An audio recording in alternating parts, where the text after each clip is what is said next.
ఏదైతే హామీ ఇచ్చాం సూపర్ 6 అవన్నీ చేపిస్తాం. అది చేయించడమే కాదు, ప్రతి ఒక్క కుటుంబానికి నేను అండగా ఉంటా. చేయించే బాధ్యత నాది. ఇప్పటికే మీరు చూశారు, 30 రోజులు కూడా కాలేదు. వచ్చిన వెంటనే నేను చెప్పిన ప్రకారం పింఛన్లు పెంచాం. 3,000 రూపాయలు 4,000 రూపాయలు చేసి ఏప్రిల్ ఇస్తామని 7,000 రూపాయలు ఒకేసారి ఇచ్చిన ఏకైక ప్రభుత్వం భారతదేశంలో ఎన్డీఏ ప్రభుత్వం. అది పేదవాళ్లపై నుండే ప్రేమ. ఇంకో పక్క మీరు ఒకసారి చూస్తే మా తమ్ముళ్లకు ఉద్యోగాలు లేవంటే మెగా డిఎస్సీ హామీ ఇచ్చాం. మొదటి సంతకం పెడతానని చెప్పాను. మొదటి సంతకం పెట్టాను.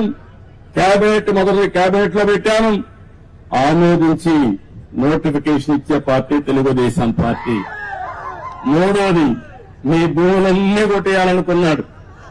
కొట్టేయాలనుకుంటే నేను ఆ రోజు హామీ ఇచ్చాను, మీరు ఏం భయపడద్దండి, ఇది ల్యాండ్ టైటిలింగ్ యాక్ట్